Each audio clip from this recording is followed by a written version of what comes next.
diciendo, para mí es una inmensa, inmensa alegría poder abrir este espacio de formación de Mariología.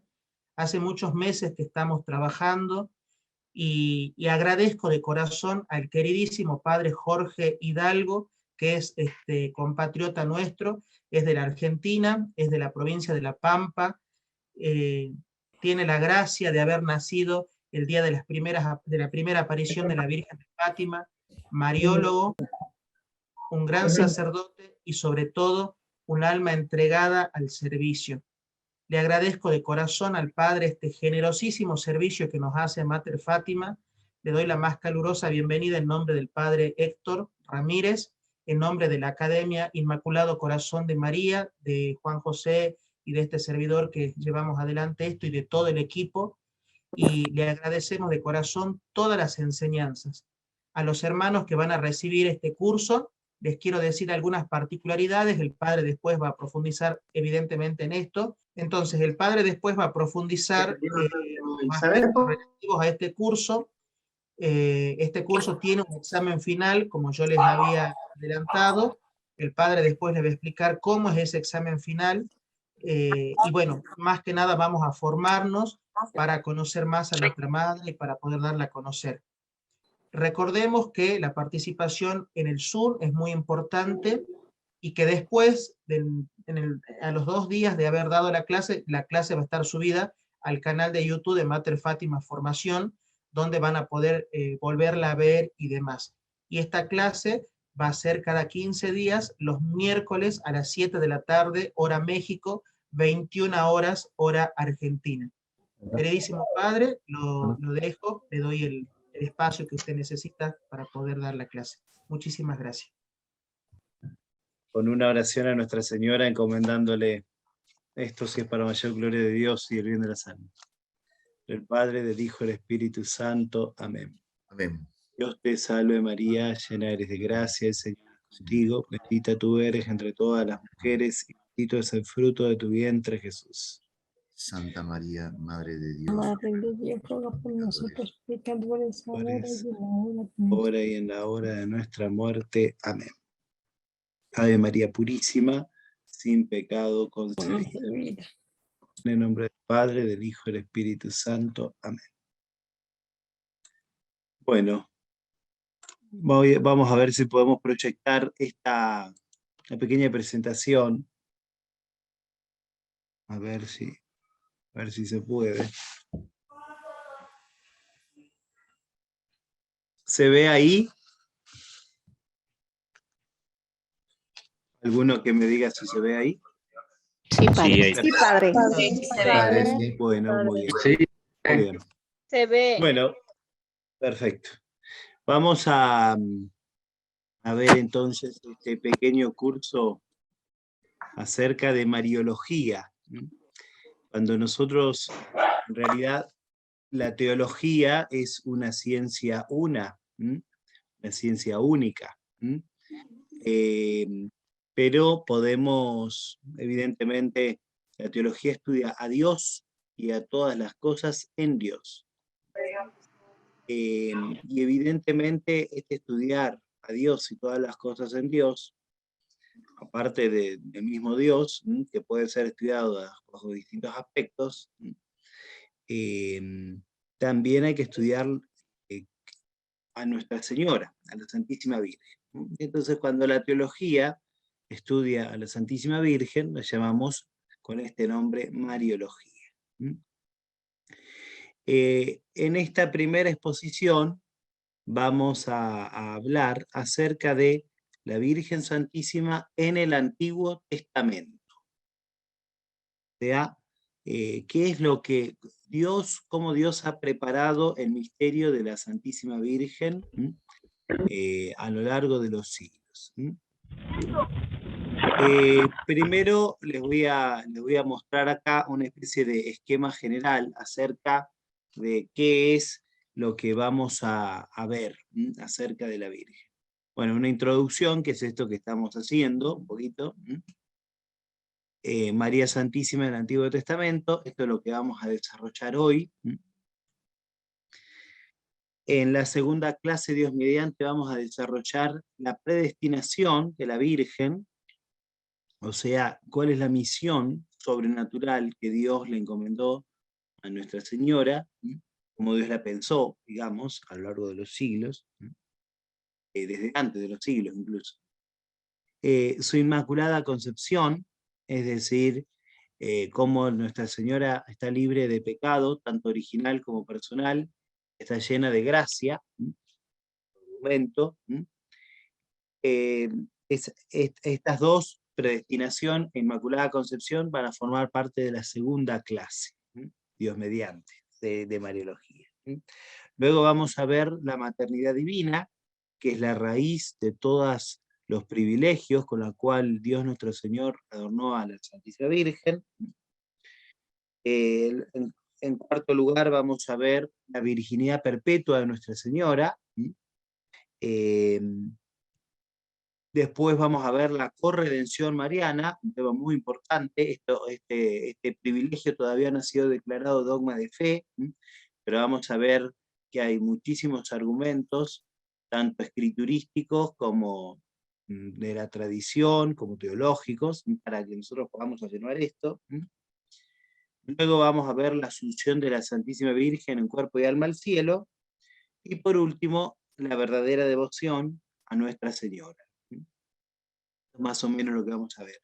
Lo que hoy vamos a ver, que son los datos del Antiguo Testamento, algunas de las cosas se van a repetir, porque nosotros lo que hoy vamos a hacer es analizar los textos principales donde aparece la Virgen profetizada. A eso nos vamos a abocar hoy, Dios mediante.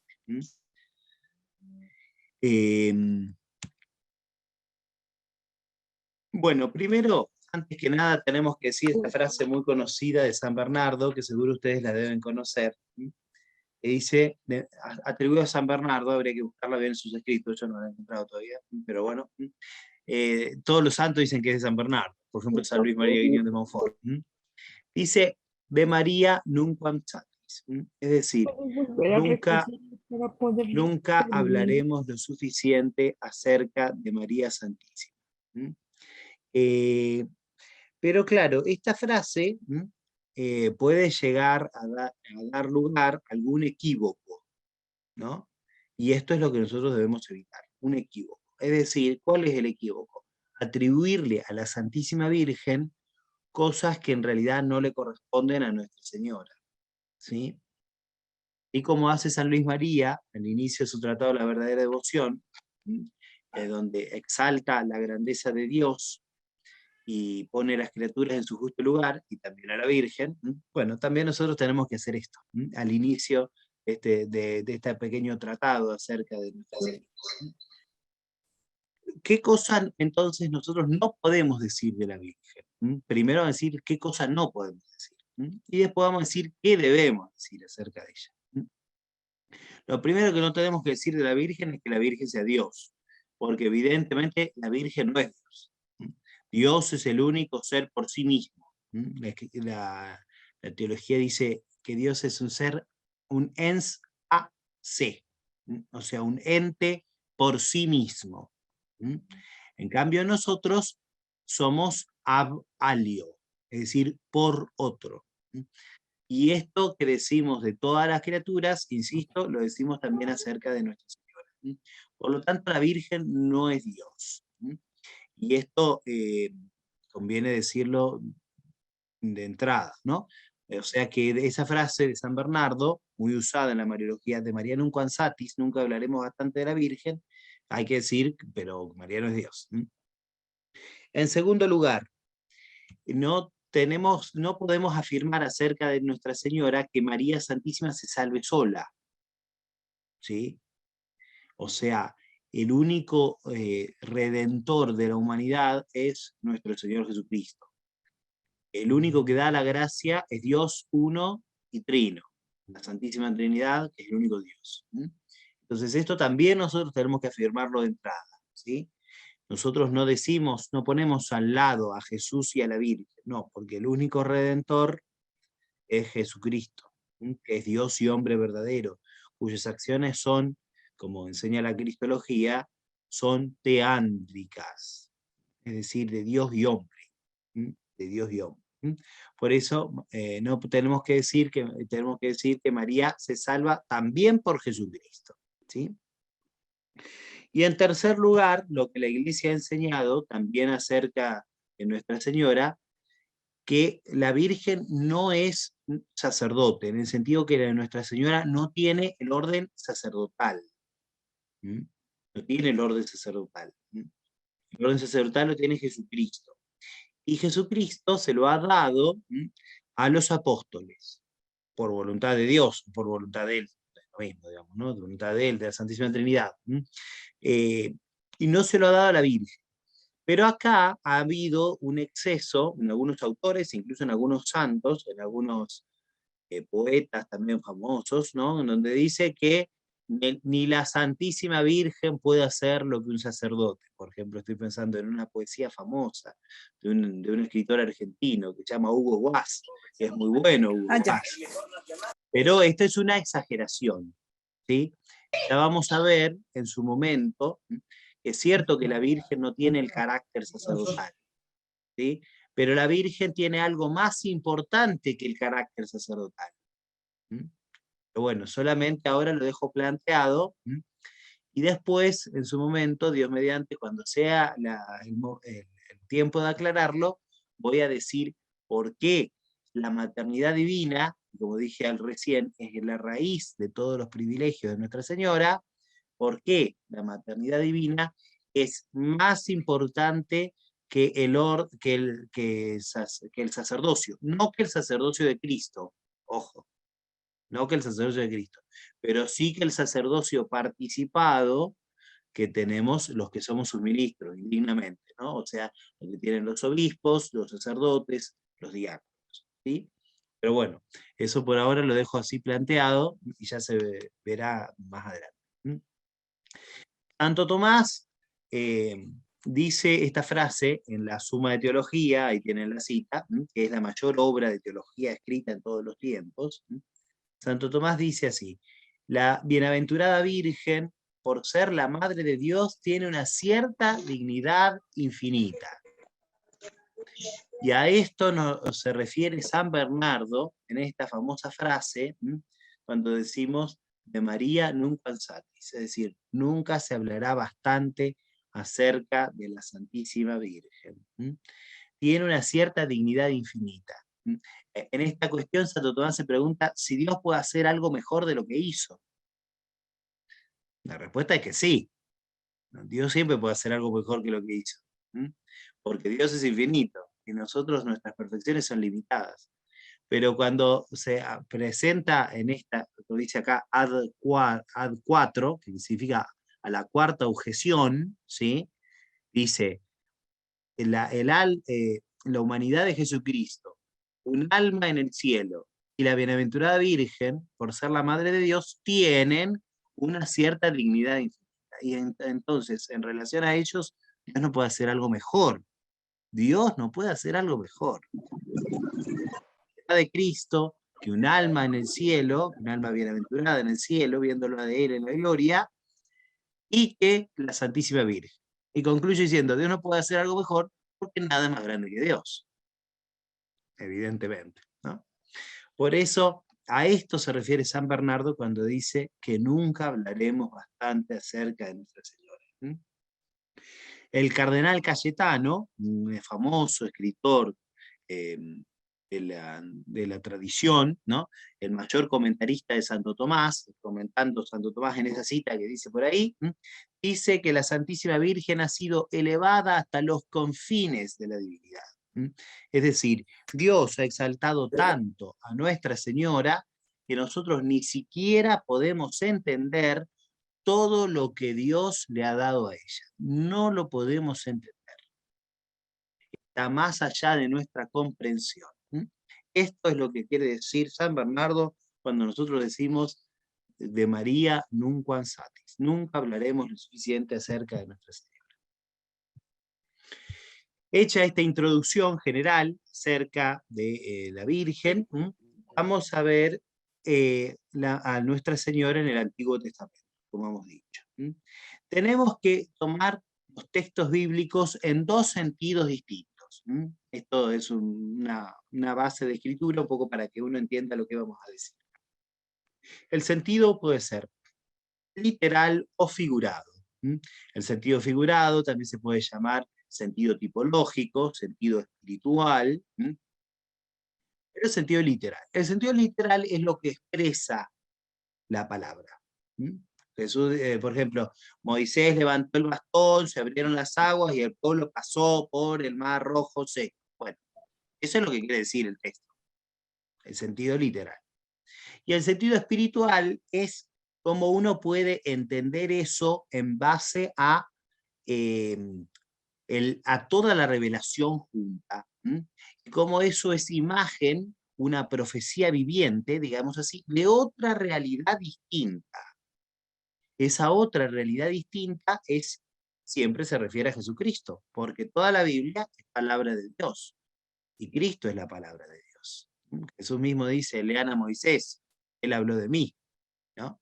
Entonces, cuando uno dice, Moisés levantó en alto el bastón y se abrieron las aguas, quiere decir que Cristo es el que nos abre las aguas de la muerte a la vida, y es Él el que muere por ello, y es el pueblo el que pasa detrás de Cristo, y se pasa de la esclavitud del demonio a la libertad de los hijos de Dios, ¿no? Eso es un sentido espiritual, un sentido figurado, un sentido también presente en la Escritura, y que uno también lo tiene que conocer, muy rico también.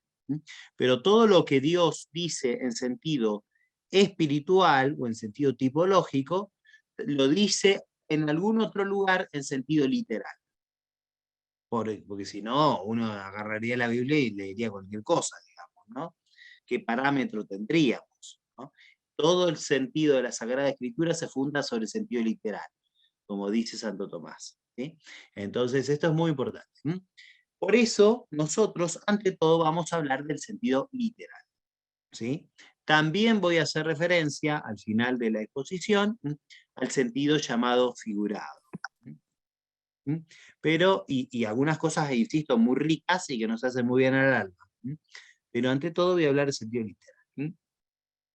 Bueno, el Concilio Vaticano II, en su documento sobre la Iglesia, que se llama Lumen Gentium, en su capítulo 8, habla acerca de la Santísima Virgen, y cita 3 textos del Antiguo Testamento que se refieren a Nuestra Señora. Y esos son los que vamos a explicar un poco. El primero de ellos, a ver si aparece por acá, el primero de ellos es el texto del Génesis, donde dice, Génesis 3:15, pondré enemistad entre ti y la mujer, entre tu descendencia y su descendencia, ella te aplastará la cabeza y tú le acecharás el talón. Se puede traducir también entre tu linaje y su linaje, o el suyo, y en lugar de, y lo otro que está ahí subrayado, ella te aplastará la cabeza, tiene algunas dificultades, que ahora lo vamos a analizar. Bueno, este texto tiene 3 sentidos distintos. 3 sentidos distintos. El texto tiene un sentido mesiánico, tiene un sentido mariológico y tiene un sentido soteriológico. Fíjense, referido a la salvación. Eso quiere decir soteriológico. ¿Sí? Sentido mesiánico. ¿Por qué? Bueno, este texto se lo conoce con el nombre de primer anuncio de la salvación. Así se lo conoce. El primer anuncio de la salvación. Por eso se lo conoce con este nombre protoevangelio. Protos, en griego quiere decir primero. Evangelion quiere decir buena noticia, en griego, ¿no? Entonces, el primer anuncio de la buena noticia, digamos, ¿no? Este texto es cuando, recordemos, después del pecado original, Dios le dice a Adán, ¿qué hiciste? Le dice, la mujer que pusiste a mi lado me sedujo y comí. Y entonces, ¿cómo hiciste semejante cosa? Le dice Dios a Eva, y entonces la serpiente me sedujo y comí. Dice. Entonces, Dios a la serpiente le dice esto, que acabamos de leer. Este texto tiene 3 partes, podemos decir. Una enemistad entre ti, le dice a la serpiente, y la mujer, entre tu linaje y el suyo, esa es la segunda, y la última, el aplastamiento de la cabeza de la serpiente. ¿Sí? Primero tenemos que ver lo más fácil. ¿Qué es la serpiente? Bueno, le habla uno le habla al animal de tierra, evidentemente que no, ¿no es cierto? También se podría tomar en sentido muy, muy genérico, ¿no? Porque está hablando acá, la palabra esa enemistad, que está ahí citada, es una palabra que en hebreo se reserva solamente a un odio o una enemistad entre personas, no a la odio el calor, por ejemplo, odio el frío, no, porque ni el calor ni el frío son animados, tienen inteligencia, ¿no? Entonces, la serpiente necesariamente no es un ser, el animal de tierra. Se refiere aquí a otra serpiente. Y nosotros sabemos muy bien, porque los textos de la Escritura siempre se iluminan, se interpretan mutuamente, y además sabemos bien que el final coincide con el principio. Entonces, cuando nosotros decimos la serpiente, se refiere a, como dice el libro del Apocalipsis, la serpiente antigua, llamada diablo o Satanás. Entonces aquí la serpiente es el mismo demonio, es Satanás. Pero además habla, además de la serpiente, de Satanás, dice, tu linaje, le dice a la serpiente. ¿Cuál es el linaje de la serpiente? Bueno, evidentemente nosotros sabemos que la serpiente, Satanás, es un ángel caído, por supuesto, pero es un ángel que no tiene descendencia al modo de los seres humanos. Entonces podemos entender por linaje a aquellos que hacen la obra de Satanás. Primero los demonios, por supuesto, y también se ha de entender aquellos que hacen las obras del demonio en la tierra, ¿no? Aquellos que sirven a Satanás, a sabiendas, al menos a sabiendas. Por ejemplo, recordemos el Señor la disputa que tiene con los judíos, en el capítulo 8 del Evangelio de San Juan, le dice, vosotros tenéis por padre al diablo, al demonio, ¿no? Entonces quiere decir que puede haber seres humanos, en este caso los judíos que tramaban matarlo, a nuestro Señor, puede haber seres humanos cuya obra sea la de Satanás, y que ellos tengan por padre al demonio. Por más que sean materialmente o carnalmente hijos de Abraham, tenían por padre a Satanás, ¿no? Por lo tanto, es un linaje que no quiere decir descendencia de padres a hijos de modo de la generación humana o animal, ¿no? Sino un linaje de imitación, digamos. Una vez entendido qué quiere decir la serpiente, y una vez entendido esta enemistad que dije antes, el linaje de la mujer va a derrotar a la serpiente y al linaje y a su linaje lo va a derrotar para siempre. Es decir, aquí se observa una derrota definitiva. Por eso dice aplastarle la cabeza. Aplastarle la cabeza. Que como nosotros sabemos muy bien, los ángeles son espíritus puros. Entonces, aplastarle la cabeza es decir lo principal. Humillarla. Derrotarla. Evidentemente aquí se refiere a la victoria del Mesías, de Jesucristo sobre el demonio. Entonces hay una derrota definitiva. El demonio sabe que le queda poco tiempo. Por eso es que el arte cristiano muy bien ha representado, por ejemplo, así, a Jesucristo pisando la cabeza de la serpiente o del dragón. Es decir, el Señor es el que va a vencer. Bueno, justo estamos en la Pascua. Realmente el Señor lo ha vencido en la Pascua. El mismo San Pablo dice ahí en la carta a los Romanos, el Dios de la paz aplastará pronto a Satanás bajo vuestros pies. Entonces no debemos olvidar esto. Cristo es el que hace que el demonio sea humillado y quede derrotado para siempre. ¿Sí? Pero junto con este sentido, que es, como decimos, el texto mesiánico, la primera promesa de salvación, el texto tiene otro sentido. el otro sentido que tiene es esta parte que es subrayado. Dice, ella, dice lo que he colocado, ella te aplastará la cabeza. Bueno, aquí hay una dificultad. Si ustedes miran en sus Biblias, van a ver que en alguno va a decir, ella te aplastará la cabeza, y van a ver que otro dice, él te aplastará la cabeza, refiriéndose al linaje. El linaje es Cristo, perdón, eso no lo dije antes, dice San Pablo en la carta a los Gálatas, capítulo 3. Así que el linaje es Cristo. Pero, ¿quién le aplasta la cabeza? ¿Ella o él? Bueno, en el texto hebreo dice, el pronombre que usa es hu. Hu es él. En el texto, ella, en hebreo quiere decir he, ¿no? No dice he, dice hu. El tema es que las vocales no existían en la época de cuando fue escrito el texto hebreo. Así que hay una especie ahí de, podemos decir, de signo de pregunta, ¿no? Es más, el verbo, para nosotros es decir, él aplastará o ella aplastará ser igual, pero en hebreo no es igual, ¿no? En hebreo el verbo está como el masculino, ¿sí? Pero a pesar de eso que el verbo está como el masculino, digamos, en la Sagrada Escritura hay muchas veces que el verbo está en masculino y el pronombre es femenino.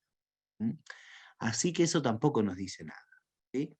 Es más aún, en el texto griego de los 70, no sé si conocen qué es la Biblia de los 70, voy a hacer una primera referencia. La Biblia de los 70 es la Biblia que se tradujo antes de Jesucristo, ¿sí? Antes de Jesucristo, al griego, y que, como todo el mundo hablaba griego, incluso el Imperio Romano, el idioma internacional era el griego, ¿sí?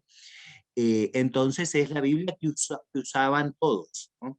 Y es la Biblia que usó Cristo y los apóstoles. Recuerden este dato que lo vamos a volver a usar enseguida y es muy importante.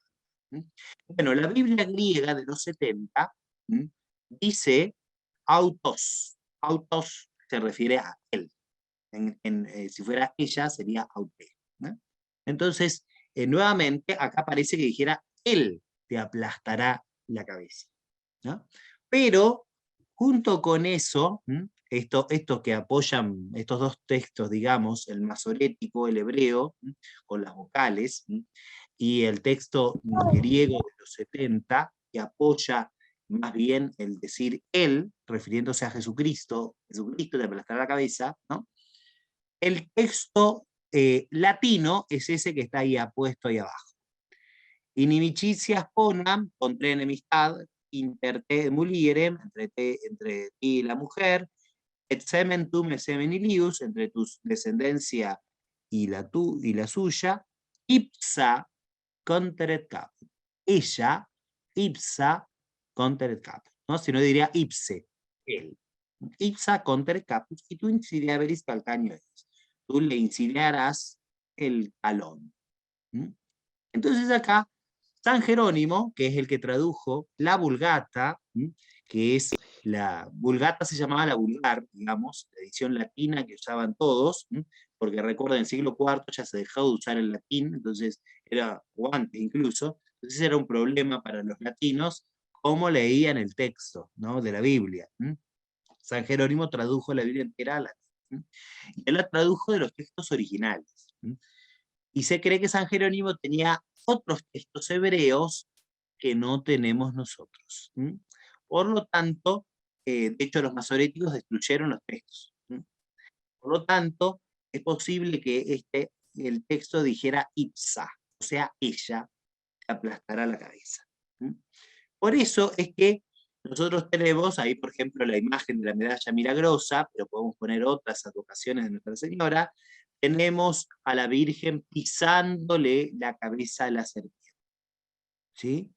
O también tenemos, en otras advocaciones, tenemos la luna bajo los pies de Nuestra Señora. La Virgen de Luján, pienso primero, ¿no? La patrona de la Argentina, pero la Virgen de Guadalupe que puse antes, o tantas otras que podemos nombrar, ¿no? La luna a los pies, como aparece en el texto del Apocalipsis, o la serpiente a los pies de Nuestra Señora pisando la Virgen, es lo mismo, es ella te aplastará la cabeza. Esto no va contra lo que dijimos antes. Ya vamos a ver por qué. Por lo tanto, este texto tiene también un sentido mariológico. Paréntesis. Si no existiera ella, y si fuera solo él te aplastará la cabeza, también el texto tendría un sentido mariológico. También. Valga la aclaración. Porque la enemistad es entre ti, entre la serpiente y la mujer. Recuerden, ¿no? Así que por más que diga el Cristo solo le aplastará la cabeza, él, la enemistad sigue siendo entre Cristo, entre la mujer y la serpiente, ¿no? Así que también tiene un sentido mariológico y eso uno no lo puede borrar ni eliminar, ¿sí? ¿Qué es lo que dice acá este texto? ¿O cuál es lo que vemos nosotros? Acá está la dignidad única del Salvador, porque es Cristo el que lucha contra la serpiente y los suyos, ¿no? Y por lo tanto, la dignidad única de la madre, la mujer. Cuando Cristo la llama también a la Virgen así, mujer, ¿no? No es un nombre despreciativo, está recordando todo esto, lo del libro del Génesis, que es el inicio. También vemos aquí que hay un esbozo de la Inmaculada Concepción. Esto así lo dijo incluso el mismo Papa Pío IX con su bula Ineffabilis Deus, cuando declaró la Inmaculada Concepción, porque existe la enemistad, vuelvo a lo que decíamos antes, la enemistad entre la serpiente y la mujer, y es una enemistad irreconciliable. Por eso esta mujer no puede ser Eva. Es más, a Eva después le dice, parirás a tus hijos con dolor, sentirás atracción por tu marido y él te dominará, etcétera, ¿no?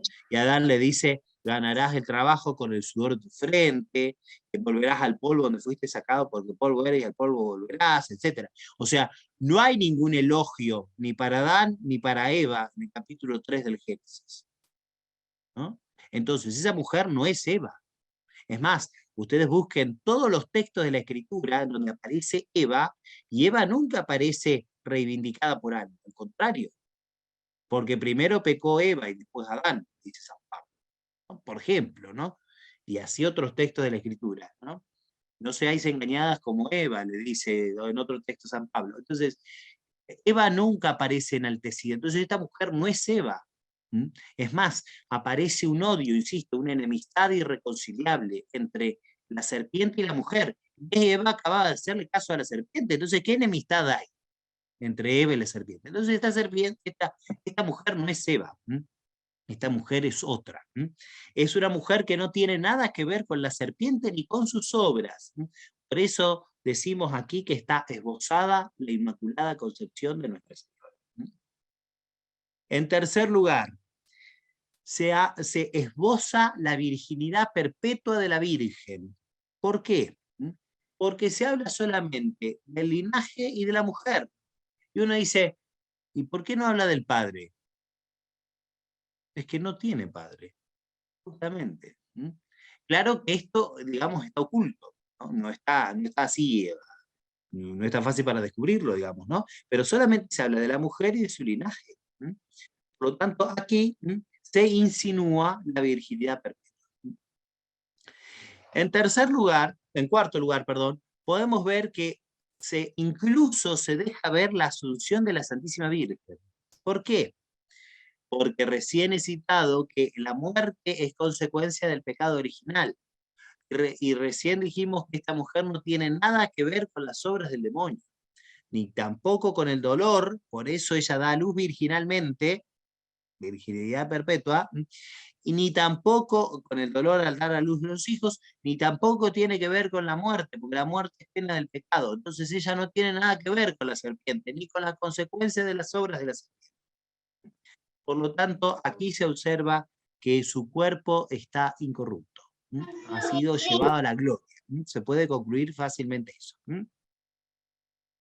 Y por ende, si ella, esta mujer, está íntimamente asociada al Redentor, al quien le aplasta la cabeza a la serpiente, quiere decir que triunfa con él. Que triunfa con él, que vence al demonio, que vence todas las consecuencias que el demonio ha introducido al mundo. Por lo tanto, se deja ver nuevamente, se esboza que ella es la reina de cielos y tierra. Como ven, este texto tan breve, tan importante a la vez, se deja ver absolutamente todos los privilegios de la Virgen como en germen, como en germen, como una semilla que después Dios va a ir desarrollando y explicándonos más con otros textos de la palabra de Dios. Y dijimos que tiene 3 sentidos. El primero, el cristológico. El segundo, el mariológico. Y el último es el sentido soteriológico, es decir, en orden a la salvación.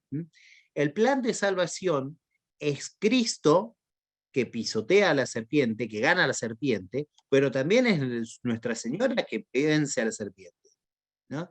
Entonces, el plan de salvación ante todo es nuestro Señor, como dijimos antes, es el único redentor. Pero después la Virgen aparece asociada a esa obra de redención de la humanidad, ¿no? Entonces, el Salvador es el único que nos salva. Y María Santísima es aquella que coopera con la salvación. No de uno, no de 1000, no de un pueblo, no de 1000 pueblos, sino de la humanidad entera, ¿no? Por eso la llamamos corredentora. Bien la ha pintado el arte a esta imagen, ¿no? Entonces vemos así, a Nuestra Señora que pisa la cabeza de la serpiente, pero que también Cristo con ella pisa la cabeza de la serpiente. Entonces son los dos quienes pisotean la cabeza de Satanás y del linaje que lleva a la perdición. Cristo y Nuestra Señora. Cristo, y sin Cristo, por supuesto, como dijimos antes al comienzo, la Virgen no puede hacer nada, porque el Señor es la fuente de todo, ¿no? Y así podemos decir, como el primer Adán pecó y hubo una Eva que lo inclinó al mal, de la misma forma el segundo Adán, el nuevo Adán, es el que salva a la humanidad, y hay una nueva Eva que inclina a la humanidad a la redención. Esto es lo que vamos a ver hablando del sentido figurado, pero un sentido realmente muy presente en toda la tradición patrística. Este es el primer texto que estamos diciendo, el del Génesis 3:15. Vamos a pasar al segundo texto. Isaías 7:14 y siguiente, no solo el versículo 14. El Señor habló una vez más a Ahaz. Pide una señal al Señor tu Dios desde lo profundo de los infiernos o desde arriba en lo alto. Pero Ahaz respondió, no la pediré, no quiero tentar al Señor. Entonces Isaías dijo, escuchad, casa de David, ¿no os alcanza a agotar la paciencia de los hombres? ¿Por qué ahora queréis agotar también la de mi Dios?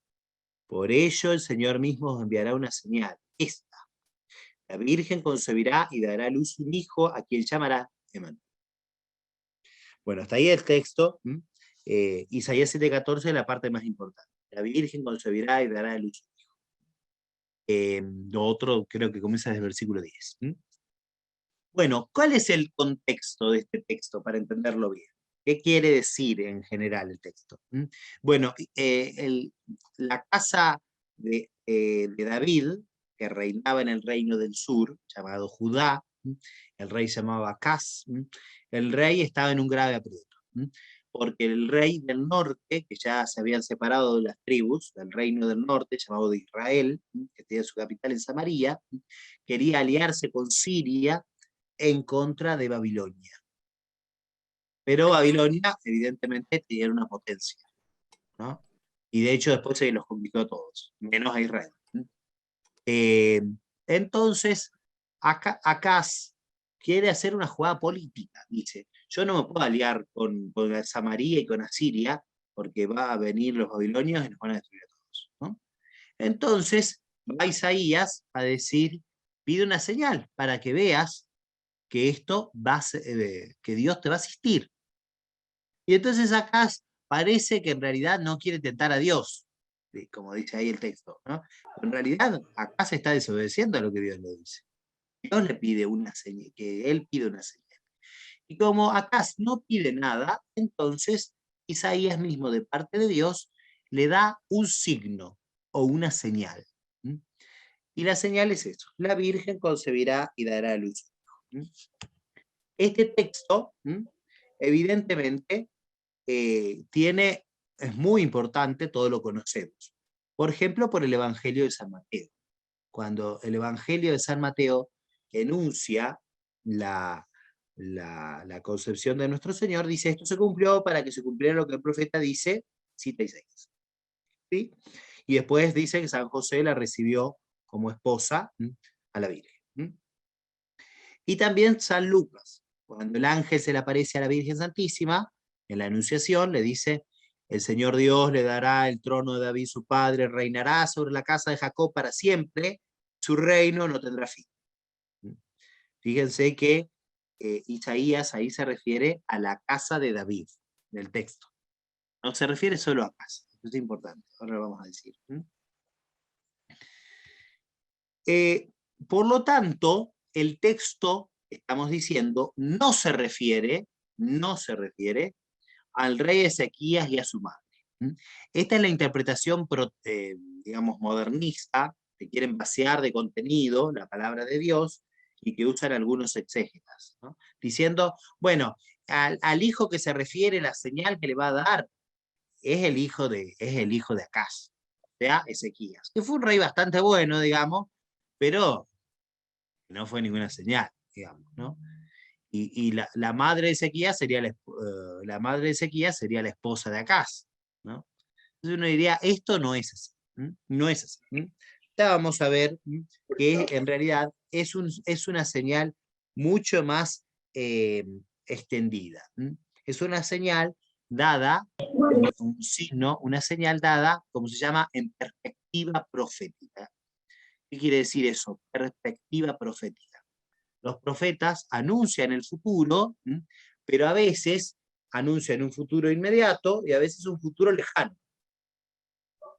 ¿Bien? Y las dos cosas aparecen mezcladas. Entonces a veces anuncian algo ahí que va a ocurrir enseguida y otras veces anuncian algo que va a ocurrir mucho más adelante.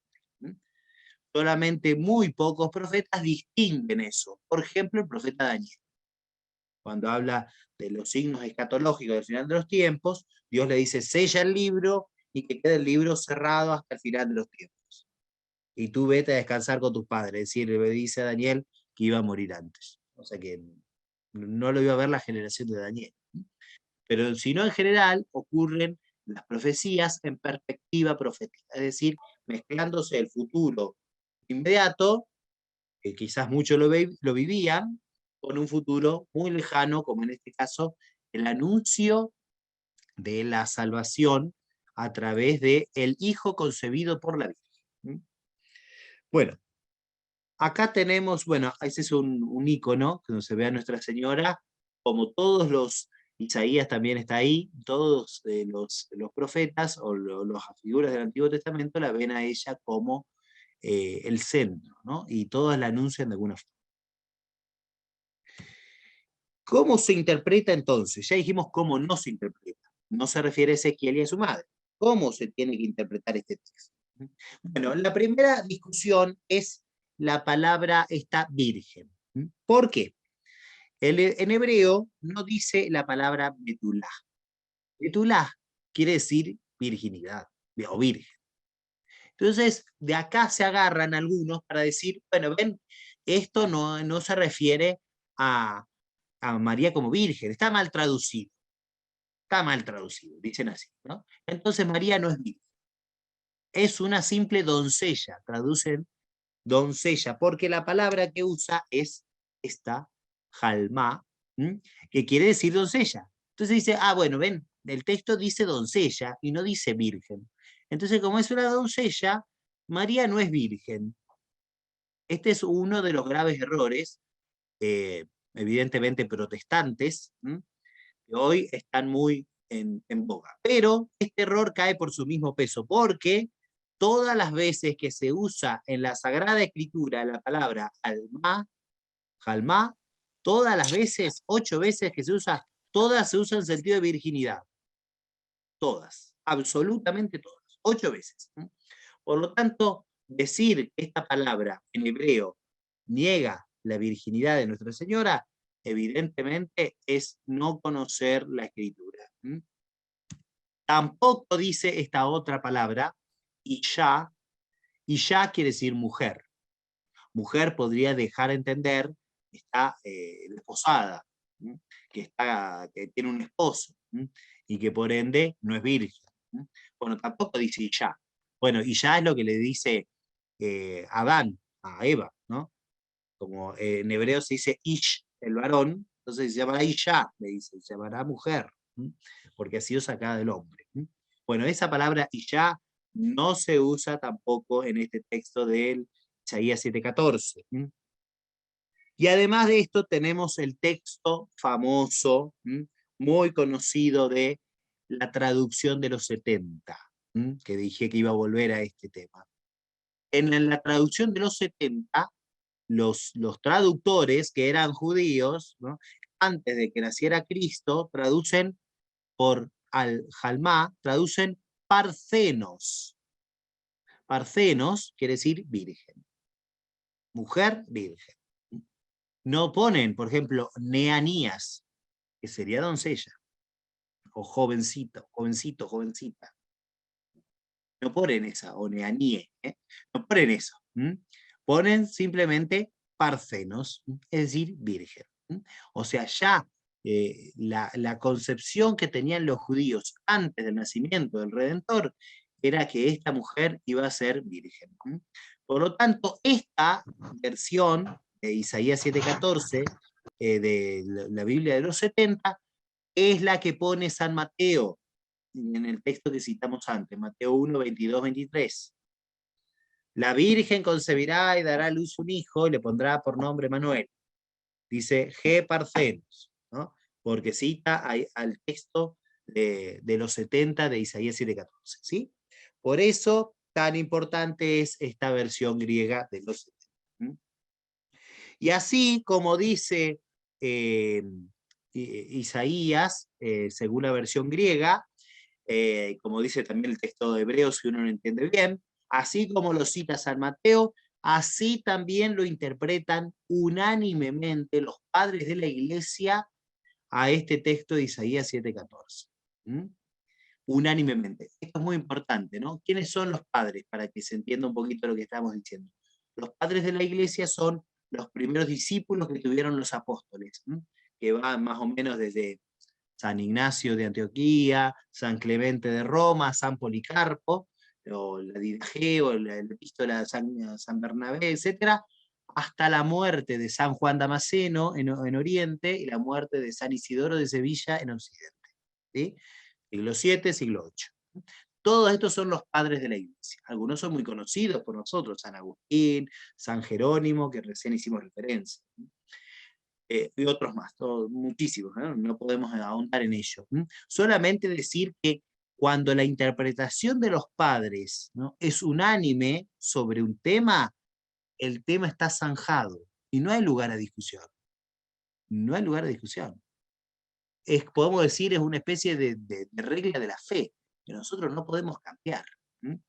Así que la interpretación de los padres del arte antiguo, de las catacumbas, de la liturgia de Isaías 7:14, es que se refiere a la virginidad de Nuestra Señora. No hay tema para discutir. Y por ejemplo, un texto de San Ambrosio, otro padre, en su epístola 42 dice: esta es la Virgen que concibió en su seno, la Virgen que dio a luz el Hijo. De hecho, así está escrito: he aquí que la Virgen concebirá en su seno y dará luz al Hijo.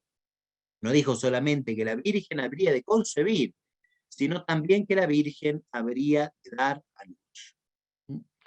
Dos cosas se dicen en el texto: Virgen concibe y Virgen da luz. Las dos cosas. Por lo tanto, esto es lo que uno tiene que ver en este texto. La virginidad perpetua de Nuestra Señora. Virgen purísima y castísima, antes del parto, en el parto y después del parto. Ya vamos a andar en este privilegio cuando lleguemos a esto. Y este texto además ha de interpretarse con continuación a dos profecías. Primero, a la profecía de Natán a David, que uno la puede leer en el segundo libro de Samuel, capítulo 7, en la cual Dios le dice, cuando David quiere hacer el templo, ¿no?, le dice: vos has derramado mucha sangre, no lo puedes hacer, pero uno de tu linaje hará el templo, le dice. Uno de tu linaje hará el templo, ¿no? y ahí le promete una descendencia perpetua, ¿no? Por eso nosotros sabemos que en el Evangelio se llama Jesús hijo de David. Bueno, esta profecía de Isaías 7:14 es continuación de esta profecía de Natán a David, que está además profundizada en otros textos de la Escritura, pero no podemos entrar en eso porque se nos hace muy largo. Porque la Virgen es el signo, la señal, el signo prometido, y es prometido a la casa de Judá, como dije antes, a la casa de Judá. No es prometido a Acaz. O sea, le dice a Acaz, dicho de otra forma, el profeta Isaías le dice, no importa, no tengas miedo, porque en definitiva, de uno de tu descendencia van a ser el Mesías, o te olvidaste de la profecía de David. En síntesis, le dice eso, ¿no? El signo prometido. Y se lo dice, como dije antes, en perspectiva profética, mezclando el futuro inmediato, en este caso, la posible destrucción de Jerusalén por Babilonia, y con una perspectiva más allá, mucho más lejana, diciendo, van a ser el Mesías de uno de tu descendencia. Y esta profecía también recapitula y toma en cuenta lo dicho antes en el texto de Génesis 3:15, porque en Isaías aparece la madre y el hijo, y en el texto del Génesis aparece la mujer y la estirpe. O sea, son los mismos personajes. En una es la mujer y el hijo, o sea, la Virgen y quien ha de nacer de ella, y en segundo lugar, en el texto de Génesis, el primer texto, es la mujer y la descendencia, la estirpe, la simiente. Por lo tanto, todo lo que antes se dijo del Génesis, del primer anuncio de la salvación, todo eso tiene que ser leído de trasfondo en este texto de Isaías, porque las profecías siempre se van complementando cuando se refieren al Redentor. Bueno, hasta aquí este texto de Isaías. Vamos al tercero ahora. Bueno, esta imagen se llama Nuestra Señora del Signo, justamente porque es el signo que Dios da, que Dios ha dado. El tercer texto es este, el de Miqueas 5:1-2. Dice, y tú, Belén de Efratá, tan pequeña por estar entre las principales ciudades de Judá, de ti me saldrá aquel que deberá ser el dominador en Israel. Sus orígenes vienen de la antigüedad, de los más remotos días. Por eso Dios la pondrá a poder de otro hasta que aquella que debe dar a luz haya parido, y el resto de tus hermanos retornará a los hijos de Israel. Bueno, este texto de Miqueas, recordemos un poquito nuevamente el contexto, Miqueas es casi contemporáneo al profeta Isaías, por lo tanto, estaba el mismo problema, como dije recién, de Babilonia, quería destruir todo, de hecho destruyó, como dije antes, el reino de Asiria, el reino de Siria y el reino de Samaria, ¿sí? Y no pudo destruir, no pudo entrar a Jerusalén.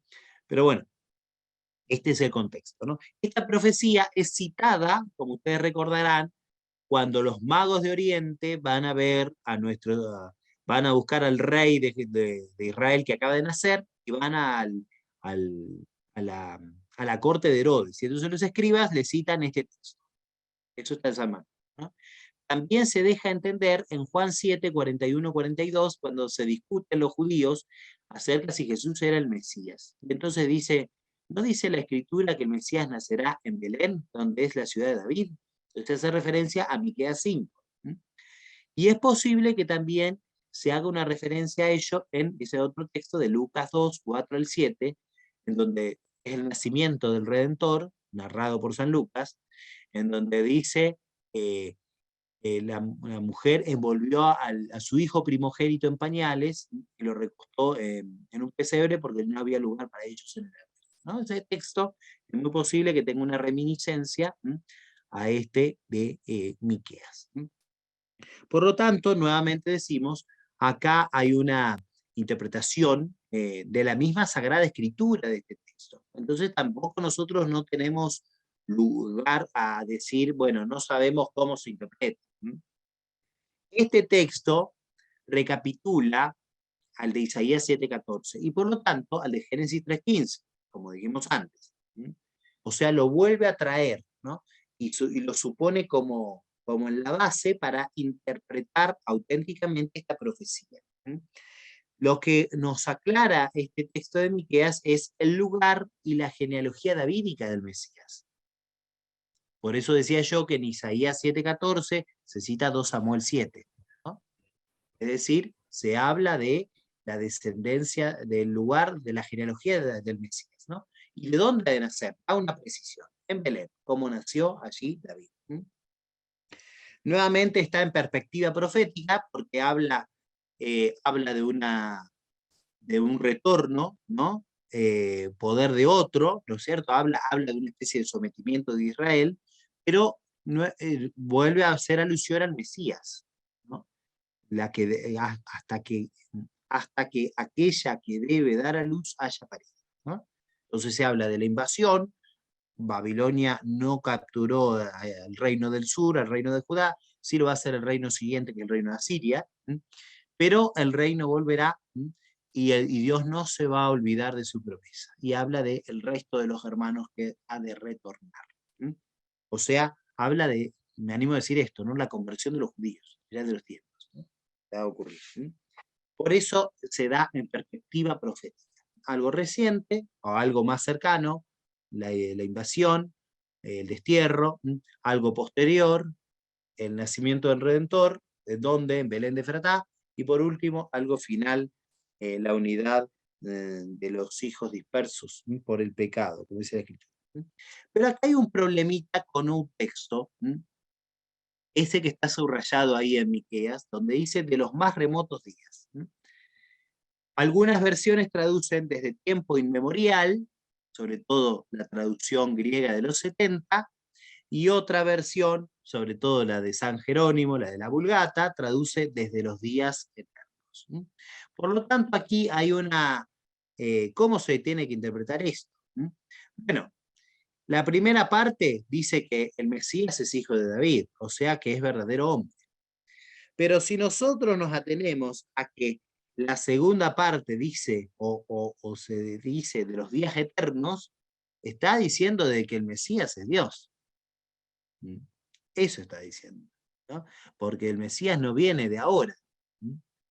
Como dice el Salmo 109 o 110, según la numeración, oráculo del Señor a mi Señor, siéntate a mi derecha, etc. Ese Salmo dice, yo mismo te engendré como rocío antes de la aurora. O sea, antes de que existieran los días, ¿no? Se refiere a la generación eterna del Hijo que viene del Padre, ¿no? O sea, la Santísima Trinidad.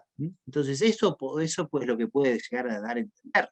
De hecho, es la misma expresión que se usa en Proverbios 8, donde se habla del verbo de Dios como sabiduría. Por lo tanto, acá, pero en este tema, no hay unanimidad profética. Bueno, ahí estaba el texto en griego y lamentablemente no se puede ver acá.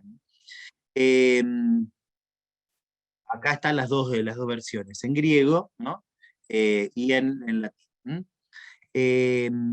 No hay una unanimidad patrística al respecto. Entonces, como no hay unanimidad, uno puede decir que se puede entender desde tiempo inmemorial o desde los días eternos, ¿no? Una es la explicación más bien de los padres griegos y otra es la explicación de San Jerónimo.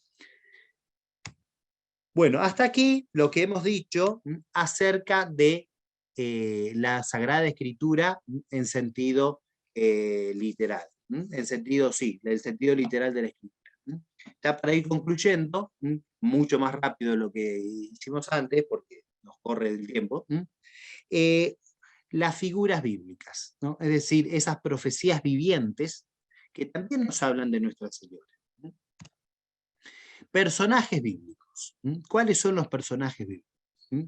Los personajes son todos los que han existido antes de Nuestro Señor.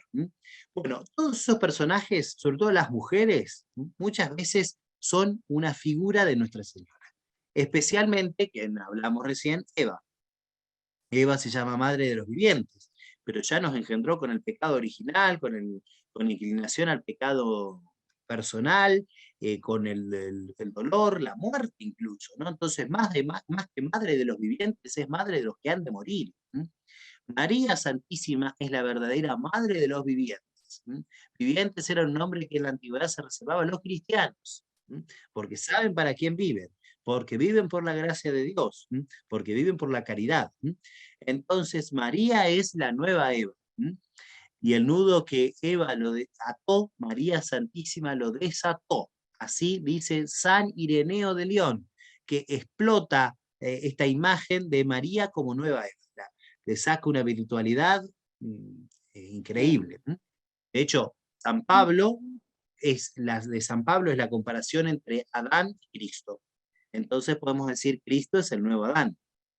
Por ende, como bien dice San Ireneo, y antes San Justino, pero el que más lo usa es San Ireneo, María Santísima es la nueva Eva. ¿Sí? Y así como dije antes, ¿no? Como una Eva inclinó a Adán al pecado, hay otra nueva Eva que coadyuva al nuevo Adán a la salvación del género humano. Así que esto es una imagen que representa esto. María Santísima es la nueva Eva, ahí está el protoevangelio representado, la serpiente pisada y humillada, la promesa de salvación que Dios Padre hace a Adán y a Eva. Podríamos seguir con los personajes bíblicos, ¿sí? Pero se va demasiado. Podemos ver todos. Podemos ver a Miriam, la hermana de Moisés y de Aarón. Podemos ver a Ruth, a Esther, a Judith, a la madre de los macabeos, etcétera, digamos, ¿no? Podemos ver a Rebeca, a Sara. Todas las mujeres son una figura, como una profecía acerca de Nuestra Señora, ¿sí? Pero insisto, sería demasiado extenso y sería mucho más que para una sola clase eso. Así que sigamos. Además de los personajes bíblicos, el Arca de la Alianza. El Arca de la Alianza, que es esa que aparece ahí en la imagen al fondo, que llevan ahí los sacerdotes, ¿no? Era un lugar más sagrado para los judíos, porque el Arca de la Alianza contenía 3 cosas. Contenía los 10 mandamientos, contenía, Dios escribió en tablas de piedra, contenía la vara de Aarón, esa vara que le germinó a Aarón, y por eso sabía Aarón que era el sacerdote, sus hijos eran los sacerdotes, ¿no? Los descendientes de Aarón. Y por último tenía el maná, el pan caído del cielo, ¿no? Moisés guardó ahí un poco de maná. Era lo más sagrado que tenían los judíos, y el mismo Dios se hacía presente arriba de la tapa, podemos decir, del arca de la alianza, que se llama propiciatorio. Dios se hacía presente ahí. Bueno, el arca de la alianza es una figura de la Santísima Virgen, porque estas 3 cosas que he nombrado son figuras de Jesucristo, porque Cristo es los 10 mandamientos, porque Él no viene a abolir la ley de los profetas, sino a darle plenitud, y Él cumple los 10 mandamientos a la perfección. Es más, Él dicta de nuevo los 10 mandamientos y los vuelve a la pureza del principio. Segundo lugar, Cristo es el verdadero sacerdote, no el sacerdocio de Aarón, que es caduco, sino el sacerdocio eterno que permanece para siempre, como explica largamente la carta a los Hebreos. Y en tercer lugar, Cristo es el verdadero pan caído del cielo, no como el que comieron vuestros padres y murieron, como dice Jesús a los judíos, el que coma este pan vivirá eternamente. Juan capítulo 6, el famoso discurso del pan de vida después de la multiplicación de los panes. Así que Cristo es la verdadera Torá, por eso lo ve a San Esteban, ve a Cristo y ve a Dios y ve a la diestra del Padre a Cristo, glorificado. A la diestra del Padre para los judíos estaba la Torá, y está Cristo ahí, ¿no? Porque es Él, ¿no? El verdadero que cumple los 10 mandamientos, es los mandamientos personificados, digamos, es la ley personificada. Cristo es el verdadero sacerdote y Cristo es el pan caído del cielo, el maná verdadero. Y todo eso está contenido en la Virgen Santísima. Entonces la Virgen es el arca, porque esas 3 cosas estaban en el arca. Por eso es que en esa imagen que hemos puesto ahí, al lado del arca que llevan los sacerdotes, está la Virgen Santísima e Isabel, en la visita, ¿no? Segundo misterio de gozo del Rosario. Porque la descripción que hace San Lucas de esta visita es la misma como está descrito el traslado del arca en el libro de las Crónicas. Todo lo que donde estaba el arca era bendecido. y Isabel queda bendecida, ¿no? Y las casas donde entraban, Dios bendijo la casa de Obededom, Dios bendijo la casa de David, gracias al arca, bueno, también bendijo a Isabel.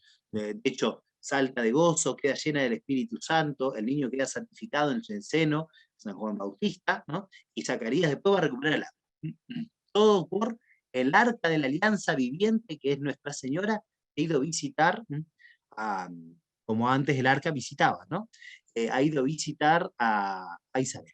Por lo tanto, María Santísima es el arca de la alianza. Y esta explicación también tiene su fundamento en el libro del Apocalipsis, porque antes que aparezca la mujer vestida de sol con la luna a sus pies, ¿no? Y 12 estrellas en su cabeza, Apocalipsis 12, aparece que apareció el arca de la alianza, el versículo anterior. Por lo tanto, el arca de la alianza es la Virgen Santísima. Por último, insisto que se podría ver muchas cosas más, pero no podemos ahondar porque se nos hace muy largo. Sabiduría divina. La Virgen Santísima es la sabiduría. Yo recién hice mención al pasar del texto de Proverbios 8, Eclesiástico 24, donde se elogia la sabiduría.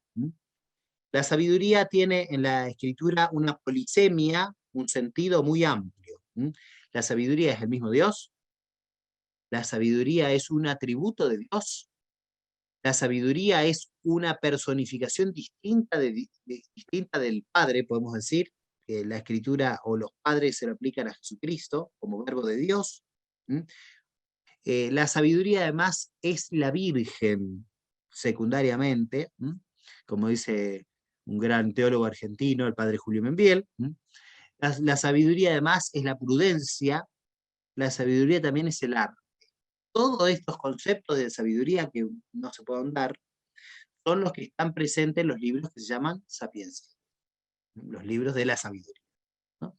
Sobre todo estos dos textos que he citado en general, Proverbios 8 y Eclesiástico 24, esos textos se refieren a esta sabiduría de Nuestra Señora. Y la tradición de muy antiguo, del siglo VII, se lo aplica a la Asunción de la Virgen, y del siglo X se lo aplica a la Natividad de Jesucristo de Nuestra Señora. Por lo tanto, estos textos que ahora nosotros leemos en la liturgia, siempre la liturgia, la ley de la oración es la ley de la fe, como decía un padre de la iglesia, Próspero de Aquitania. Entonces la liturgia expresa lo que nosotros queremos. Por eso no podemos cambiar la misa a mí como me gusta hacer. La liturgia expresa la fe y expresa lo que queremos. Entonces, si ese texto se lee en la misa de María Sede de la Sabiduría, por ejemplo, hoy, quiere decir que esos textos se refieren a la sabiduría de la fe. Conclusión. Terminamos. Y si hay un momento después, no sé, dirán acá los que coordinan un poco el Zoom, podemos dejar el tiempo para alguna pregunta. Termino con este texto, una homilía de Juan Pablo II, que me pareció significativa, porque relaciona los tres textos principales que hoy hemos comentado. Dice así el Papa en esa fecha de la homilía que aparece ahí. Es propiamente esta niña, aún pequeña y frágil, la señora del primer anuncio de la redención futura, contrapuesta por Dios a la serpiente tentadora. Yo pondré enemistad entre ti y la mujer, entre tu estirpe y la suya. Ella te aplastará la cabeza y tú le acecharás el talón. Es propiamente esta niña, la Virgen, que concebirá y dará a luz un hijo, que será llamado Emmanuel, que significa Dios con nosotros. Es propiamente esta niña, la madre que dará a luz en Belén, aquel que debe ser el dominador de Israel. Bueno, con esto concluimos esta exposición. Ahí tienen el mail, por si hay alguna pregunta que todavía no han podido o no voy a poder contestar, o después quieren consultar. Y bueno, y si queda ahí algún momento, me dirán ahí los coordinadores de la exposición, podemos responder las preguntas, ¿sí? Bueno, veo varias manos levantadas, así que vamos a empezar por ahí. Bueno, Magalí puede hacer la pregunta. Mi pregunta o duda es, ¿por qué Cristo, si es Dios, es el nuevo Adán? Ahí tengo un poquito de confusión. Bueno, eso aparece en la misma escritura, ¿no? O sea, se lo dice San Pablo en la carta a los romanos, por ejemplo, ¿no? Es decir, la misma palabra de Dios dice que, o sea, Adán fue el padre del género humano y que trajo la perdición. Cristo es en quien Dios hace nuevas todas las cosas y quien trae la salvación a la humanidad. Por eso se dice que Cristo es el nuevo Adán. No porque sea solamente hombre, sino porque es la cabeza. Adán era la cabeza del género humano. Jesucristo es la cabeza del género de los redimidos. ¿Sí? Gracias. Sí, ahí se entiende. ¿Mm?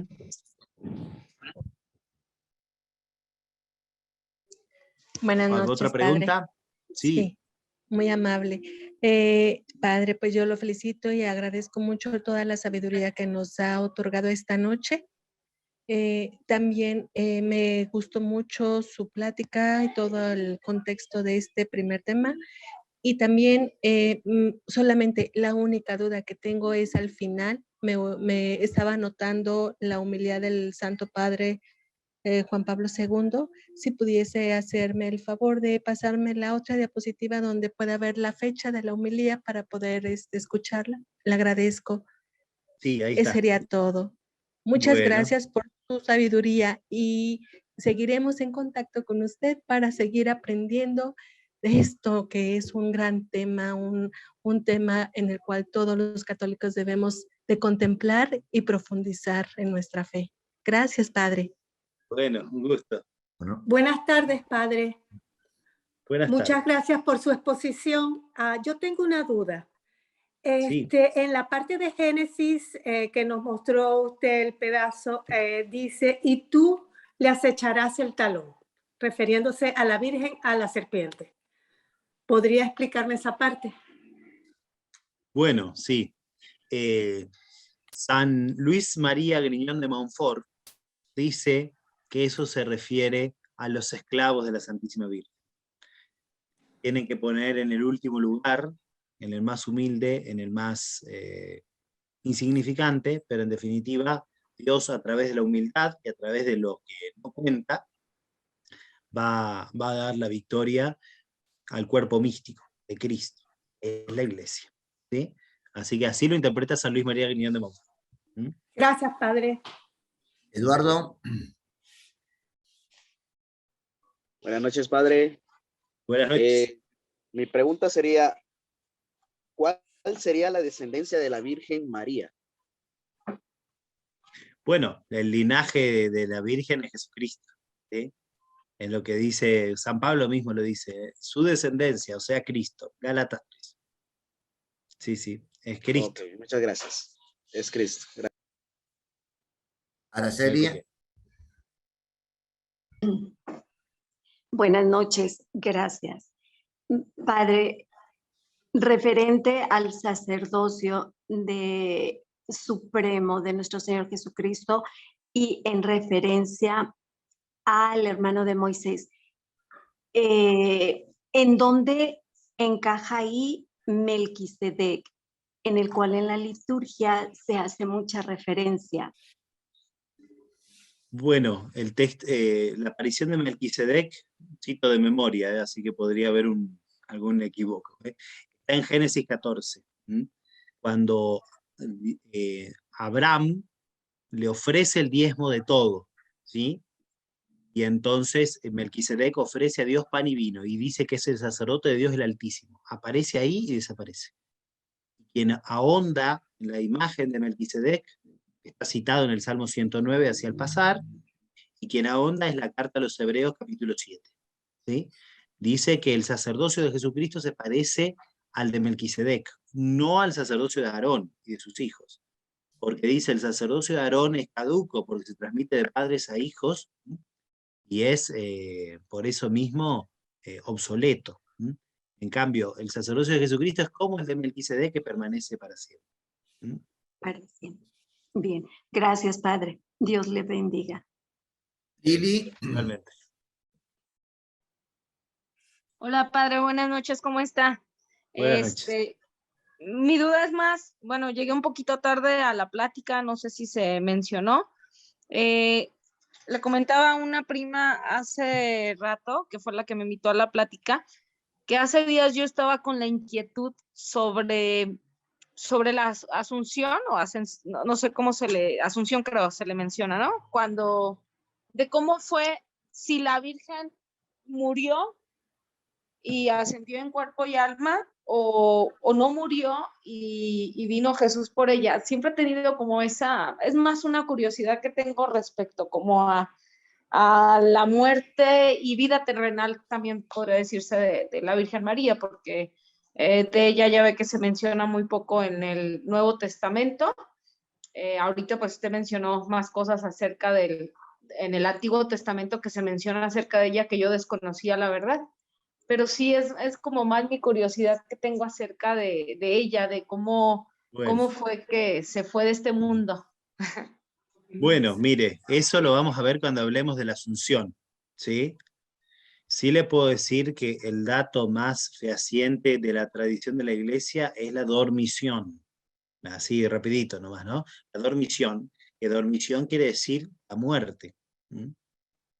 Pero eso lo vamos a ver cuando veamos justamente la explicación de la Asunción en cuerpo y alma a los cielos. Florecita. Muchas gracias, padre. Un gusto.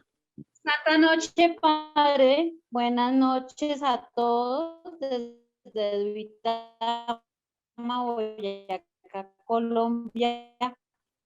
Me da un gusto de verdad encontrarme con todo. Un rato había hecho la pregunta en el chat porque alguien me abordó de hermanitos esperados, unos vecinitos que tengo acá, y me decía, pero venga, Flor, hágame un favor, dígame en dónde está la cita que nos diga que la Virgen María es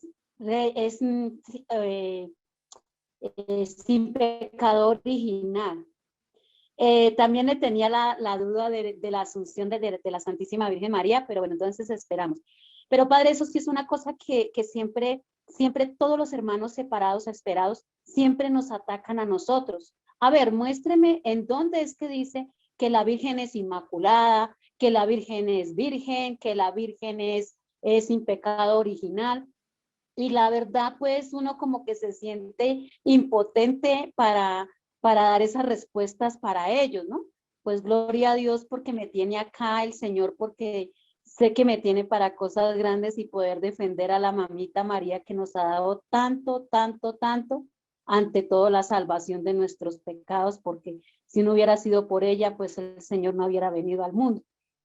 Pero entonces sí como que me pone impotente cuando ellos les preguntan a uno eso y pues uno queda, pero Dios mío, ¿pero qué? Y la verdad es que uno como católico es muy ignorante en muchos temas de la Virgencita María. Padrecito, muchísimas gracias por darnos este tiempo, por estar aquí con nosotros. Bendigo y doy gracias a las personas que me tienen acá, porque esto no lo tiene cualquiera. Somos muy bendecidos de estar aquí con ustedes, Padre, y Dios lo bendiga. Bueno. Un fuerte abrazo desde Duitama. Muchas gracias. Y a otras, esta es la primera exposición, después van a salir todos los otros temas, porque esta fue la general de la escritura, después va a salir lo de la virginidad perpetua, lo de la asunción de Nuestra Señora, la Inmaculada Concepción, así que paciencia que vamos a llegar a todo, Dios mediante. Ah, bueno, Padre, Dios te pague. Bueno, gracias, igualmente. Bueno, hermanito, dejamos libre para que el padre también pueda descansar. Lo podemos hacer en la próxima clase, las preguntas que tengamos inconveniente, así que ya bastante hemos llevado tiempo, así que le pedimos por favor, así lo podemos dejar libre al padre también en estos momentos. Bueno, estoy viendo acá el chat, a ver si alguien pregunta, Astrid, el capítulo del libro del Eclesiástico, 24. Y después no sé si quedó alguna otro mensaje en el chat para contestar. Me parece que no. Y si no, bueno, pueden después hacerlo. Bueno, Gloria, ¿quiere preguntar algo más antes de cerrar? Sí, buenas noches, padre. De verdad, Sí. mucho gusto en haber escuchado toda su sabiduría. Padre, nada más Bueno, quería muchas gracias. pedir un favor. Al principio usted pasó la primera página donde viene resumido lo que iba a hablar. La diapositiva, la primerita. ¿Usted la podría volver a pasar? Si no, sí, no soy muy ducho con la computación, pero no tengo problema en pasarlo. Tengo que ver cómo hago. Creo que es acá.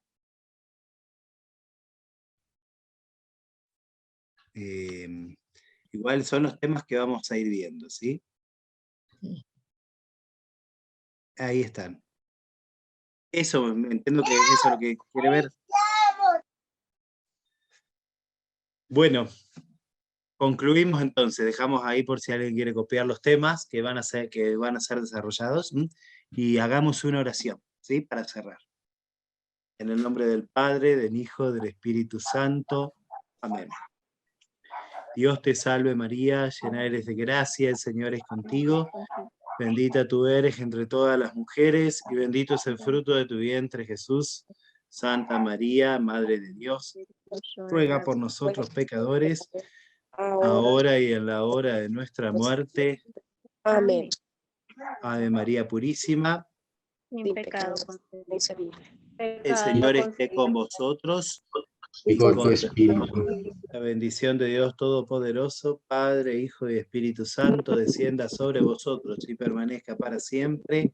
Amén. Amén. Gracias, Padre.